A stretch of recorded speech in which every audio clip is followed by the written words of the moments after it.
আমরা তুলে ধরেছি বাংলাদেশের কিছু এক্সক্লুসিভ নিউজ। বিস্তারিত দেখতে অবশ্যই চোখ রাখুন নিউজ 24/7 টিভির পর্দায়। নাটোরে একদিনের পথ বইমেলায় নাটোরের ইতিহাস ও ঐতিহ্য গ্রন্থের মোড়ক উন্মোচন ও বইমেলার উদ্বোধন করেন জেলা আওয়ামী লীগের সভাপতি এডি সিরাজুল ইসলাম পিপি। আজ বুধবার সকাল 10টায় নাটোর পুরাতন বাসস্ট্যান্ড সংলগ্ন কানাইখালী এলাকায় স্থানীয় দৈনিক প্রান্তজন পত্রিকার আয়োজনে একদিনের পথ বইমেলায় উপস্থিত ছিলেন জেলা আওয়ামী লীগের সাধারণ সম্পাদক, সদর উপজেলা পরিষদের চেয়ারম্যান শরীফুল ইসলাম রমজান, সদর পৌরসভার মেয়র উমা চৌধুরী, জেলা আইনজীবী সমিতির সাধারণ সম্পাদক এডিএম মালিক শেখ, সিনিয়র সাংবাদিক বীর মুক্তিযোদ্ধা নবীর রহমান পিপলু, দৈনিক প্রান্তজন পত্রিকার সম্পাদক ও প্রকাশক মোহাম্মদ সাজিদুর রহমান সহ শিক্ষাবিদ, সংস্কৃতি ব্যক্তিত্ব সহ বিভিন্ন স্কুলের ছাত্রছাত্রী। এ সময় ভাষা আন্দোলনের উপরে ছাত্রছাত্রীদের চিত্র অঙ্কন প্রতিযোগিতা হয়। সন্ধ্যায় আলোচনা সভায় আলোচনায় বক্তব্য রাখবেন কথা সাহিত্যিক জাকির তালুকদার, প্রফেসর কুমার মৈত্র, শিল্পী এম আসলাম লিটন প্রমুখ। আলোচনা শেষে এক মনোজ্ঞ সংস্কৃতি অনুষ্ঠান অনুষ্ঠিত হবে। 21শে ফেব্রুয়ারি বুধবার সকালে ত্রিপুরা স্টুডেন্ট ফোরামের আয়োজনে বান্দরবান সেনা জোনের সহযোগিতায় লাইব্রেরি উদ্বোধন ও আলোচনা সভার আয়োজন করা হয়। ত্রিপুরা স্টুডেন্ট ফোরামের সভাপতি মাচাং লাভেদ ত্রিপুরার সভাপতিত্বে অনুষ্ঠানের প্রধান অতিথি হিসেবে উপস্থিত ছিলেন জোন কমান্ডার লে colonel ASM Mahmudul Hasan PSC। এই সময় অন্যান্যদের মধ্যে আরও উপস্থিত ছিলেন major MM Yasin Aziz, UNDP chairman জনাব খুশি রয় ত্রিপুরা, সদর ইউনিয়ন পরিষদ চেয়ারম্যান জনাব অংসালহা মার্মা, স্থানীয় জনপ্রতিনিধি সহ গণ্যমান্য ব্যক্তিবর্গ, প্রিন্ট ও ইলেকট্রিক মিডিয়ার সাংবাদিক বৃন্দ অনেকে। অনুষ্ঠানে সেনাজনের পক্ষ থেকে ছাত্রাবাসের লাইব্রেরিতে একটি বুক সেলফ, 30টি চেয়ার, 2টি টেবিল এবং 100 বিভিন্ন প্রসিদ্ধ লেখকদের বই বিতরণ করা হয়। ভবিষ্যতেও সেনাবাহিনীর পক্ষ থেকে সকল মানুষের সেবায় এই ধরনের সহযোগিতা অব্যাহত থাকবে বলে জানান।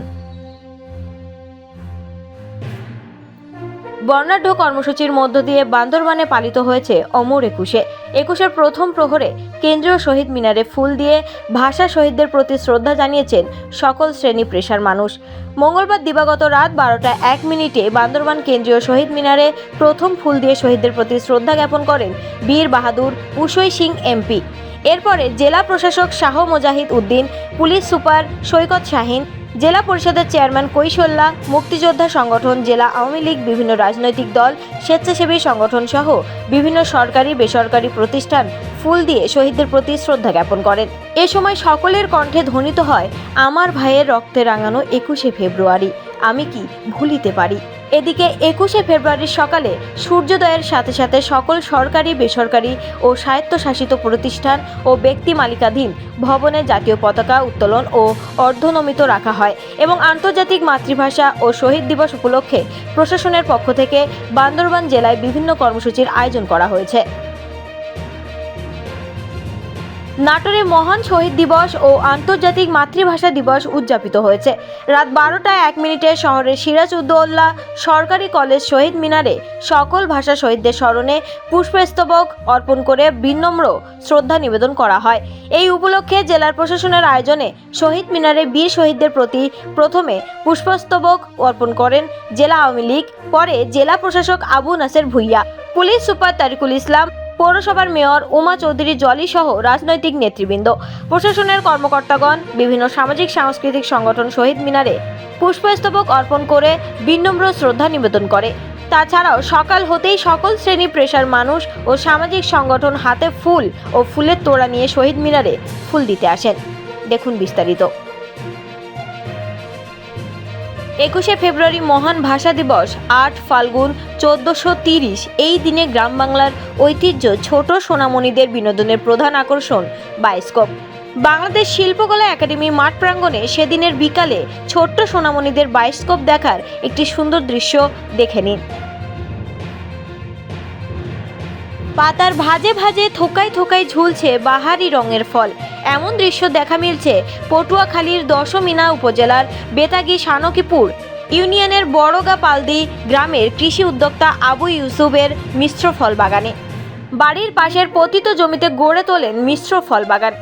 কুল চাষের পাশাপাশি একই বাগানে পেঁপে ও আলু চাষ সাফল্য পেয়েছেন এই উদ্যোক্তা। পরিবার নিয়ে দিন রাত পরিশ্রম করে সাফল্য পেয়েছেন এই উদ্যোক্তা। গত 3 বছর আগে 62% জমিতে শুরু করেন এই মিশ্র চাষ। বাগান তৈরিতে প্রায় 2 লাখ টাকা খরচ হলেও গত বছরই তার লাভ হয় 4 লাখ টাকা। মিষ্টি ও ভালো স্বাদ হওয়ায় বাগানে বসেই পাইকারি 100 টাকা কেজি দরে কুল বিক্রি করেছেন। এবছর 3 থেকে 4 লাখ টাকার কুল বিক্রির প্রত্যাশা। তার বাগানে প্রায় 500টি বল সুন্দরী, কাশ্মীরি আপেল কুল এবং ভারত সুন্দরী কুল রয়েছে। এবছর 3.5 থেকে 4 লাখ টাকার বড় বিক্রিতে লাভ হবে। তার বাগানে প্রায় 5 শতাধিক কুল গাছ রয়েছে। আপেল কুল এবং বাউকুলের চেয়ে বেশ বড় এই কাশ্মীরি আপেল কুল ও ভারতীয় জাতীয় বল সুন্দরী কুল। কুল বিক্রির পাশাপাশি তিনি পেঁপে চাষেরও উদ্যোগ নিয়েছেন। তার এই সাফল্য দেখে আশেপাশের অনেকেই তার সহযোগিতা নিয়ে বাগান শুরু করেছেন বলেও জানালেন। দেখুন বিস্তারিত।